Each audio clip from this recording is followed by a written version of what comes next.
أعوذ بالله من الشيطان الرجيم بسم الله الرحمن الرحيم اللهم صل على سيدنا محمد وعلى آل سيدنا محمد أفضل صلواتك بعدد معلوماتك وبارك وصل وسلم عليه. دا سورة الفاتحه سره چې کم خارجي مباحث متعلق دي پاغی کې سلور مباحث پرون ذکر شیو. نن پنځم بحث ده. د بحث عنوان ده علوم الفاتحه. سورة فاتحه په کوم علوم باندې مشتمل ده. د دینه مخ کې چې دغه علوم چې کوم باندې سورة فاتحه مشتمل ده او داغي تفصیل تاسو مخه تکیدو. دو خبره پیجاندل ضروری دي. یو دا چې تمام مفسرین په دې خبره باندې اتفاق ده چې سورته فاتحه چې دا د ټول قرآن د فار اجمال ده. لہذا سمره مضامین سمره علوم چې په ټول قرآن کې تفصیلا ذکر دي هغه علوم په سورته فاتحه کې اجمالا ذکر دي. یو خبره ده. دویمه خبره چې دا یاد کیا چې مفسرین په دې خبره باندې اتفاق ده چې قرآن کریم دا ماخذ د جمله علوم ده. دنیا کې چې څومره علوم مروج دي کاغا د مذاهب سره متعلق علوم دي، کاغا د معاشیات سره متعلق دي، کاغا د معاشرت سره متعلق دي، کاغه د عقیده سره متعلق دي، کاغه د حرفت او د صنعت سره متعلق دي. د دې ټولو د پاره قرآن ماخذ دی. نو د قرآن علوم چې دی لا تعد او ولا تحصى دي، هغه د شمیر نه بار دي. خو غټ علوم د قرآن چې دی چې هغه باندې مفسرینو خبره کړې ده، د هغې په باره کې د مفسرینو تقریبا 9 اقوال دي. پاغي کې اولنې قول د امام شاه ولی الله رحمه الله، دویم قول د امام غزالی رحمه الله، او دریم قول د علامه علوسی رحمه الله، سلورم قول د قاضی ابوبکر، او پنځم قول د بعضی مفسرینو، شپږم قول د ابن جریر، اتم قول هغه د محققینو، او نهم قول د امام یا اتم قول د امام رازی، او آخره قول د امام درخاستی رحمه الله. شاه ولی الله رحمه الله فرمای چې قرآن کریم په 5 علوم باندې مشتمل دی او دغه 5 علوم په سورته فاتحه کې اجمالا ذکر دي. یو په قرآن کې د علم الاحکام، دویم د علم المخاصمه، دریم د علم التذکیر به ایام الله، سلورم د علم التذکیر به الاء الله، او پنځم د علم التذکیر به ما بعد الموت. علم الاحکام د احکام سره تړلې علم د قرآن یو حصہ په احکام باندې مشتمل ده. احکام جمع د حکم ده، او حکم خطاب الله تعالی المتعلق بافعال المکلفین اقتضاء وتخیرا.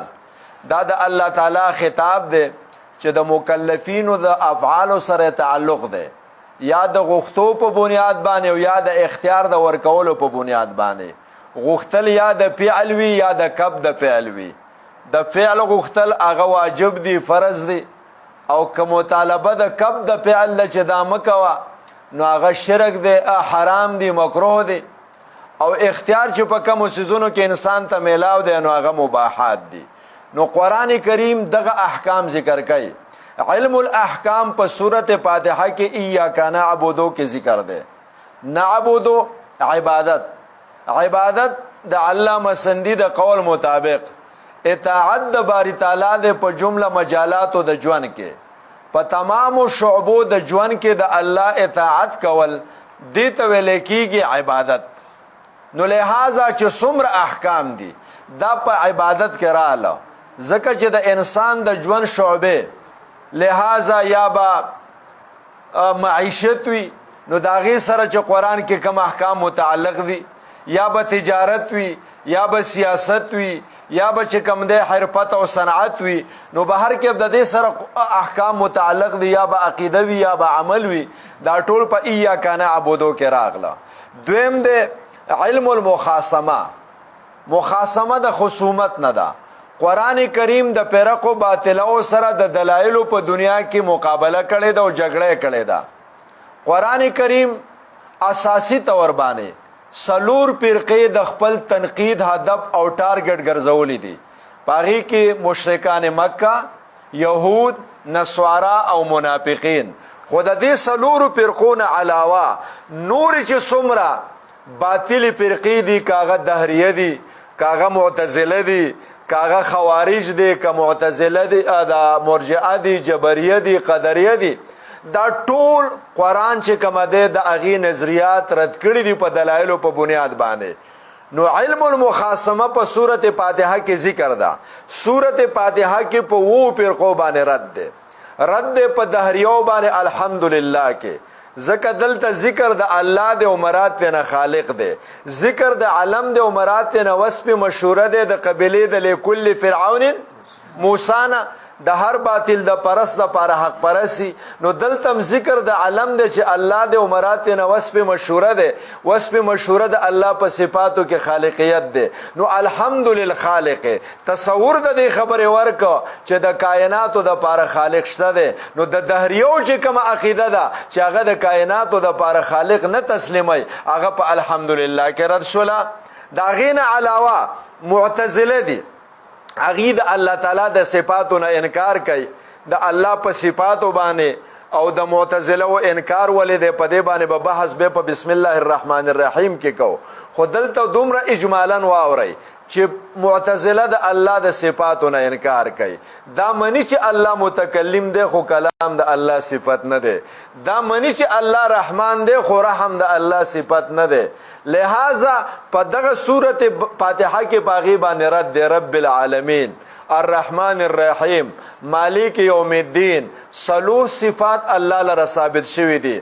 او دا یو قاعده ده چې صدق د مشتقی دا تقاضا کوي د قیام د مبدع.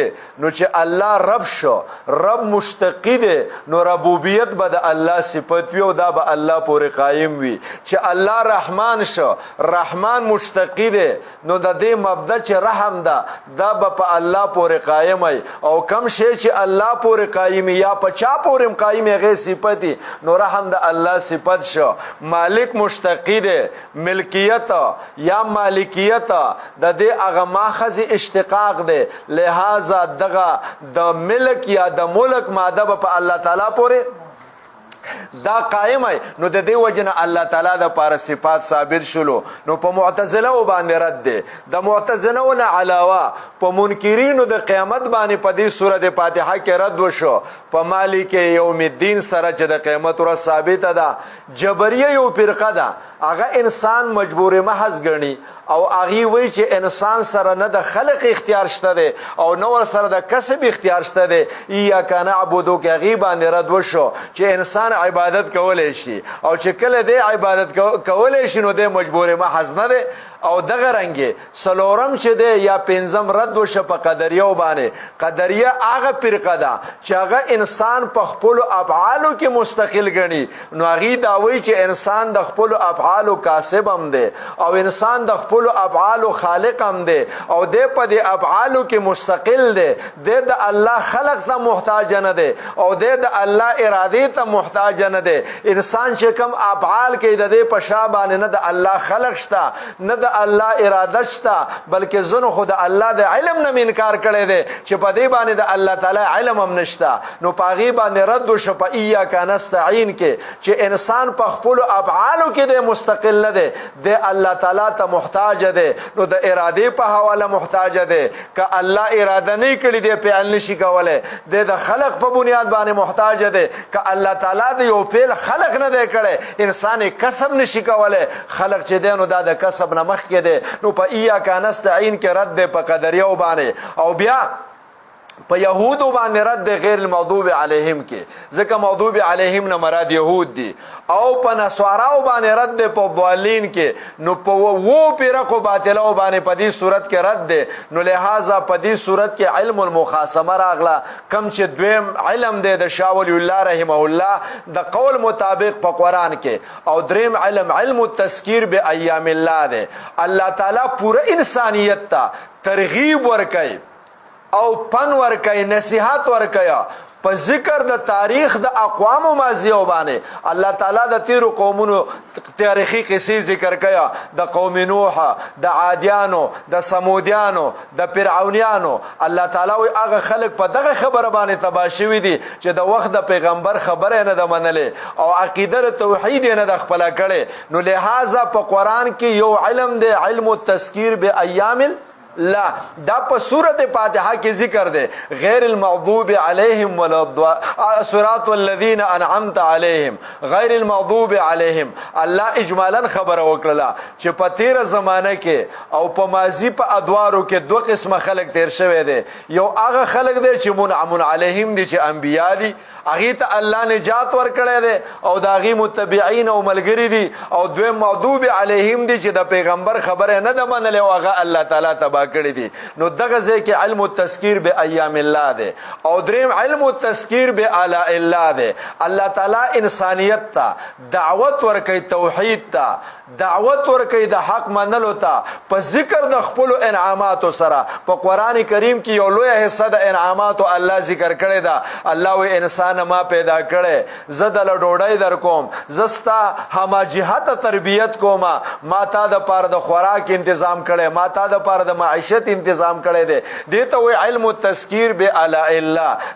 دا علم ذکر دی په رب العالمین کې چې الله تعالی د عالمین او د مخلوقاتو تربیت کوي نو ظاهره خبره ده چې د الله تعالی دغه تربیت چې ده دا په انعاماتو سره ده او دا په احساناتو سره ده نو دا ش علم التذکیر بآلاء الله او پنځم ده علم التذکیر بما بعد الموت الله تعالی انسانانو ته په قران کې زه په زه وختن په وختن مرحله په مرحله باندې دعوت ورکړی ده حق طرف ته توحید طرف ته په ذکر د قیامت باندې او په ذکر د هغه احوالو باندې چې د مرګ نه وروسته په انسان باندې هغه مخې ته راتلونکي دي دې ته وایي علم التذکیر بما بعد دغه علم په سورۃ فاتحه کې ذکر دی مالک یوم الدین کې دا تصور ورکا چې ورځ د قیامت را روانه ده نو چې ورځ د قیامت را روانه ده نو خو د حساب او د جزا ورځ ده نو که تاسو د یو صالح عقیده او د یو صالح عمل خاوندان وای نو به بس تاسو د پاره په دغه ورځ باندې کامیابی وي او که ستاسو عقیده پاسې دی او ستاسو عمل پاسې دی به به ستاسو د پاره په دغه ورځ باندې مشکلات وي نو لہذا شاه ولی الله رحمه الله فرمایي چې په قرآن کریم کې 15 علوم دي او دغه 15 علوم په سورۃ فاتحه کې راغلي دي او د هغې نشاندهي هم تاسو ته وکړه او د هغې مآخذ هم تاسو ته ذکر کړل دویم قول د امام غزالی رحمه الله دی امام غزالی وایي قرآن کریم په څلورو علومو باندې مشتمل دی علم الاصول علم الاحکام علم القصص او علم السلوک نو علم الاصول د اصول علم د عقاید علم اصول څلور دي توحید رسالت صداقت د قرآن او قیامت یا معاد دا څلور اصول دي چې دا قرآن ذکر کړی دي او اکثر په سورو مکیو کې هم دغه څلور اصول چې دي نو دا ذکر کیږي اوس دا څلور اصول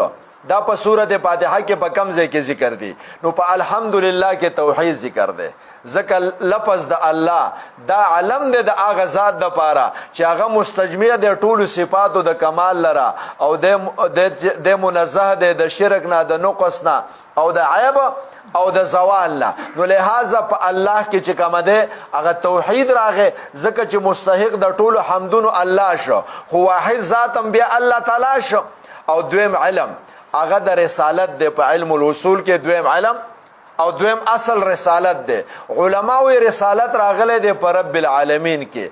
الله وی زه د عالم تربیت کوم. اوس تربیت دو قسمه ده، یو تربیت مادی ده او یو تربیت روحانی ده. نو مادی تربیت الله تعالی د انسانیت په مادی سيزونو باندې کوي کم چې د زمکه پیداوار ده، او روحانی تربیت الله تعالی د انسان کوي د کتابونو پر استولو باندې او د پیغمبرانو پر استولو باندې. نو پر رب العالمین کې رسالت هم راغې او صداقت د قران هم راغې چې کله الله تعالی رب ده نو د بخامخ کتاب هم را لېږي او د بخامخ پیغمبر هم را لېږي. او بل علم چې ده هغه علم د معاد ده، د قیامت علم، هغه په مالک یوم الدین کې راغی. نو دا شی علم الاصول. دویم د علم الاحکام، د احکام او د فروع علم، هغه په ایاک نعبدو کې راغی. څنګه چې د شاه ولی الله صاحب د قول مطابق ما تاسو ته دغه تذکره وکړه. او دریم چې ده هغه علم د قصو ده. نو د قصو علم راغه په صراط الذين انعمت عليهم غير المغضوب عليهم کې. ځکه الله چې څومره قصې په قران کې ذکر کړي دي نو یا یې د منعمینو ذکر کړي دي او یا یې د معذبینو ذکر کړي دي. نو پیغمبران منعمینو داغي قومونه چې چا د پیغمبر نه انکار کړي دي هغه معذبینو. نو په صراط الذين انعمت عليهم غير المغضوب عليهم کې علم القصص راغه. او علم السلوک، سلوک من تصوف تو طریقت تو سلوک الدخول په طریق بین الحایتین، د دوو دیوالونو ترمنځ چې کومه نری لارتلې ده پاغي باندې ورتګ دې ته ویل کېږي سلوک. او په اصطلاح کې سلوک څه ته ویل کېږي؟ التعلق مع الله والانقطاع عما سوى الله. د الله سره خپل تعلق جوړول او د مادیاتونه او د دغه کائناتونه خپل تعلق ختمول، دا حاصل ده د سلوک او د تصوف.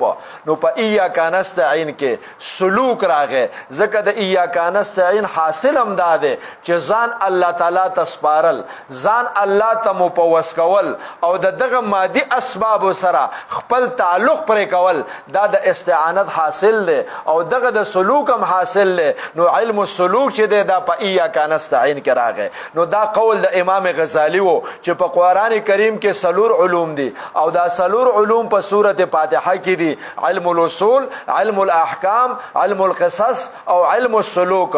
او دریم قول هغه د علامه الوسی رحمه الله ده. علامه الوسی رحمه الله قولم تقریبا امام رازی ته قریب ده، خو صرف د تعبیراتو فرق ده، د عنواناتو فرق ده، د الفاظو فرق ده. علامه الوسی وای په قران کریم کې سلور علوم دي. یو د علم الاصول، دویم د علم الفروع، دریم د علم الاخلاق او سلورم د علم القصص والاخبار. نو علم الاصول دا سلور قسمه او اسمه تاسو ته ویل: توحید، رسالت، صداقت د قران او سلورم څه شی وای کنه معاد.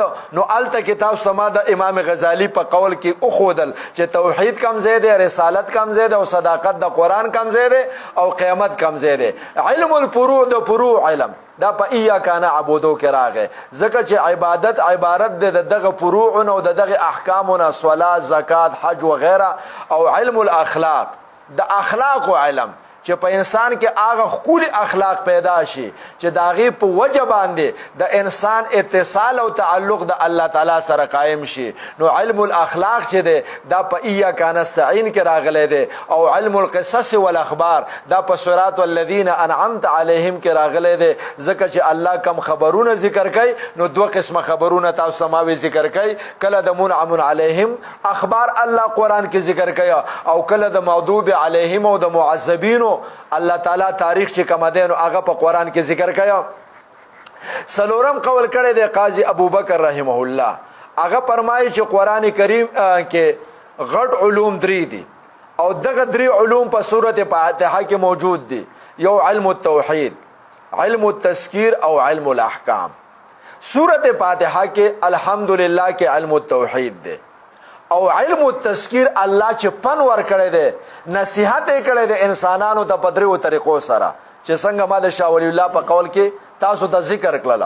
نو هغه راغلی دی په رب العالمین کې تذکیر به اعلی الله دی، مالک یوم الدین کې تذکیر به ما بعد الموت دی، او صراط والذین انعمت علیهم کې تذکیر به ایام الله ده د تیرو قومونو قصې دي او علم الاحکام خو په ایاک نعبدو کې ده. نو قاضي ابوبکر وای په قران کې 3 علوم دي او دا 3 علوم په طریقې د اجمال سره په سورته فاتحه کې ذکر دي.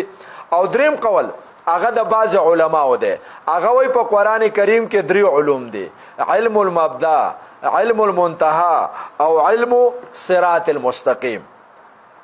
یو د انسان مبدا ده چې انسان پیدا څنګه ده، انسان د څه شي نه پیدا ده، د مادر تخلیق څه شی ده او د په کومو کیفیت او اطوار سره پیدا شوی ده. قرآن د انسان په مبدا باندې کافی بحث کړی دی. علم المنتهى چې د انسان انتها څه شی دی، ته مخې ته روان تا د قیامت را روان دی، تا د جنت دوزخ را روان دی. نو په منتها د انسان باندې قرآن بحث کړی دی. او دریم علم صراط المستقیم چې په دغه منتها کې چې ته منزل مقصود حاصله چې جنت دی هغه ته لار کما ده. نو په سورته فاتحه کې دا 3 علوم دي. الحمدلله دی کې علم المبدا ده، ځکه ما وختي تاسو ویل چې دلته ذکر د عالم د عمرات نه وصف مشهوره ده. نو لہذا الحمد للخالق اشاره شو دی خبره ته چې د انسان خالق الله تعالی ده.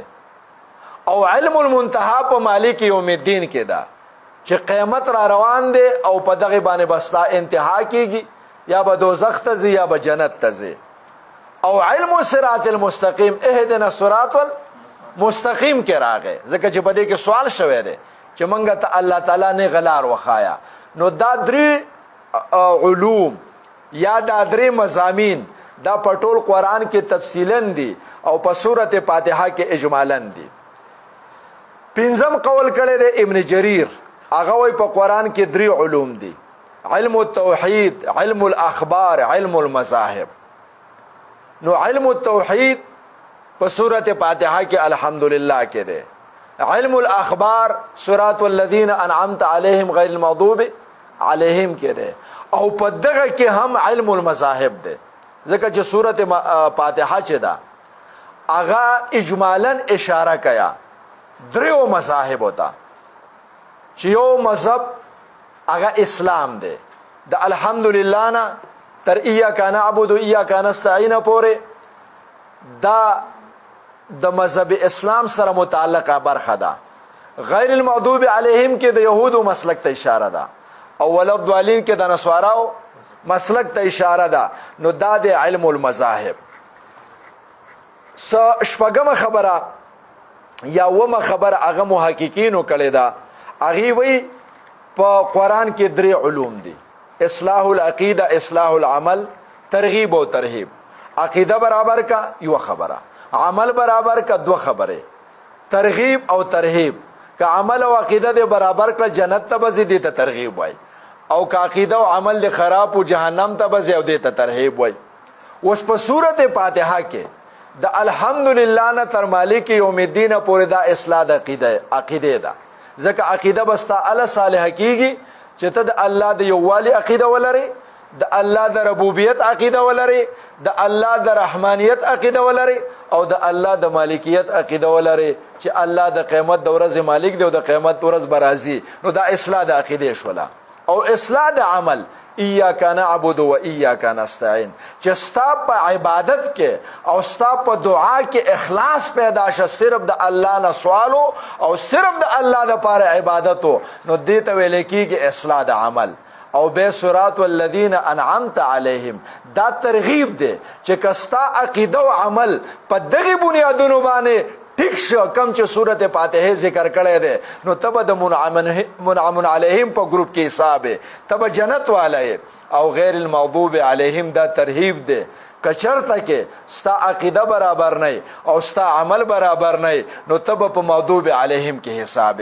نو بهر کې په قران کریم کې غټي خبرې چې دي نو هغه 3: اصلاح د عقیده، اصلاح د عمل، ترغیب او ترهیب. هغه په سورته فاتحه کې اجمالا رااله. 8م قول امام رازی رحمه الله کړی دی. امام رازی رحمه الله فرمایي چې قران کریم کې الله جل شانه 4 مضامین ذکر کړی دي. یو مضمون دی د خالقیت، الله او خالق زیما. دویم مضمون دی د تربیت، الله وایي چې خالق زیمه نو وجود مې درکا نو بیا به دې زه تربیت هم کوم ځکه د وجود نه وروسته ته بقا ته محتاج یې او بقا په تربیت کیږي او وجود چې دی د الله تعالی د وصف خالقیت په نتیجه کې میلاویږي او دریم شی دی برکت او څلورم شی دی قیامت نو څلور حصو قرآن په دغه حصو باندې مشتمل دی به امام رازی تقسیم داسې کړی دی چې د اول سر نه واخله د سورت انعام پورې دا حصہ کې ذکر کیږي اکثر مضمون د خالقیت دا سورت انعام نه واخله تر سورت کهف پورې په دې کې اکثر ذکر کیږي مضمون د تربیت د سورت کهف نه واخله تر سورت سبا پورې د دې په اکثره برخه کې ذکر کیږي مضمون د برکت د سورت سبا نه واخله تر اخره پورې پاغي کې دو مضمون ذکر کیږي یو مضمون د قیامت او بل مضمون د نفع د شفاعت او امام رازی وای چې اره حصہ هغه چې کومه ده مصدر د فلفظ د الحمدلله سره کدا اوله حصہ د خالقیت شروع کیږي د الحمدلله نه به چې سورت انعام کې دویمه برخه شروع کیږي د تربیت هغه شروع کیږي د الحمدلله الذي جعل الظلمات والنور او به چې دریمه حصہ د برکت د سورت کهف نه شروع کیږي نو هغه شروع کیږي د الحمدلله نه الحمدلله الذي انزل على عبده کتاب او به دریمه څلورمه حصہ چې هغه د سورت سبا نه شروع کیږي د قیامت هغه کې الحمدلله نه شروع ده خو په دویمه حصہ په اخیره حصہ کې مسلې دوه دي یو مسله د قیامت ده او دویمه مسله د نفع د شفاعت قهری ده نو الته په دویمه په اخیره حصہ کې الحمدلله دو ځل راوړل شوی ده یو ځل په اول د سورت سبا کې او بل ځل په اول د سورت فاتر کې اوس دا څلور مسلې په سورت فاتحه کې کم زیدي نو الحمدلله په دې کې ذکر د مسله د خالقیت ذکر تاسو تماوي چې ذکر د الله مراد ته خالق دی نو الله او خالق زیما پر رب العالمین کې ذکر د مسله د تربیت الله او تربیت زکم استاد بقا ده الرحمن الرحیم کې ذکر د مسله د برکت ذکر چې رحیم ذات هغه وي چې هغه برکت اچي په ذات کې په عوارضو کې په صفاتو کې په احوالو کې په اعمالو کې عرشی کې برکت اچي په اموالو کې نو لہذا الرحمن الرحیم کې برکت راغی او مالک یوم الدین کې قیامت راغی او به امام رازی ویا چې دا څلور واړه مسلې په بسم الله کې راغلي دي بسم الله کې ذکر د الله مراد ته خالق نو خالق پکې صراحتن ذکر دی او د خالق سره تربیت لازم دی نو تربیت پکې سره راغی ضمنن راغی او الرحمن الرحیم کې برکت ذکر دی او د برکت سره قیامت ضمنن لازم دی ځکه چې یو ځل شي ته وجود میلاو شو به تربیت شو به برکت چې کم دی ورته میلاو شو نو بیا د د لپاره د جزا او د سزا هم یو موقع پکار د وغه قیامت دی نو هغه ور سره ضمنن راغی نو کمی څلور مسلې چې په قرآن کې تفصیلا وي په سورت فاتحه کې اجمالا رااله او به د اجمال الاجمال په تور باندې دغه څلور مسلې چې دینو دا په سورت فاتحه کې رااله او به په بسم الله الرحمن الرحیم کې راغلی او به بسم الله الرحمن الرحیم کې چې څومره علم دی چې هغه د ټول قرآن خلاصه او نچول دی هغه په حرف ب کې ده بسم الله ځکه ب د پاره د استعانت ده او یا د پاره د ارساق د روسه په دې باندې خبره کو او د ټول قرآن خلاصه استعانت او الساق ده من الله او بالله استعانت من الله او الساق بالله د الله نه مدد غوښتل او د الله سره خپل تعلق جوړول دا ټول د قرآن حاصل او نچول دی او دا په به کې دی د دې وجه نه مولانا روم وای چې علم یک نقطه بس با هنر خواندنې بسیار دارد درد سر د یو نقطه علم زکه چې هغه حرف د به دی دا ستا د پاره کافی دی ډیر علوم چې دی نو هغه د انسان د پاره درد سر ګرځي نو بهر کې دا د امام رازی صاحب هغه اتم قول چې تاسو ته ما ذکر کو علامه درخواستی رحمه الله دا یو آخري قول دی نه هم هغه به دا خبره کوله چې د قرآن حاصل دو خبرې دي العمل بما امر بالله به الله والاجتناب عما نهى عنه الله په کم شي چې الله امر کړی دی پاغه باندې عمل کول او د کم شي نه چې الله منع کړی دا داغه نه ډډه کول دا دوه خبرې د ټول قرآن خلاصه ده او دا دو خبرې په سورت فاتحه کې راغلي دي. سورت فاتحه هم په دغه دوو حصو مشتمل ده. د الحمدلله نه واخله تر صراط والذین انعمت علیهم پورې دا هغه حصہ ده چې دا قابل عمل ده، چې په دې باندې عمل پکار دی. الحمدلله منل پکار دی، رب العالمین منل پکار دی، رحمان رحیم منل پکار دی، مالک یوم الدین منل پکار دی، د خدای عبادت پکار دی، د خدای نه امداد غوښتل پکار دی، او دغه رنګي د منعمون علیهم لار خپلول پکار دی. نو دا هغه عمل بما امر به الله دی. او غیر المغضوب علیهم ولا الضالین دا حصہ کې اجتناب عما نهى عنه الله دی.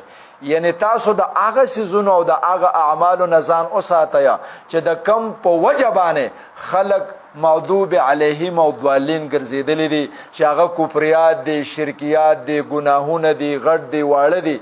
نو به هر کې د ټول قرآن خلاصه چې دی هغه دغه دوه خبرې دي، او دا دوه خبرې په سورت فاتحه کې رالی. نو په دغه حوالې سره سورت فاتحه په دغه علوم باندې مشتمل ده. 9 اقوال ستاسو په وړاندې باندې ما ذکر کړل د سورت فاتحه د علوم په حوالې سره. نو د دې وجه نه سورت فاتحه د لوی علم حامل چې کم دی نو هغه سورت دی. دا بحث په دې ځای باندې ختم شو، باقي 2-3 بحث هغه به ان شاء الله سبا کوو.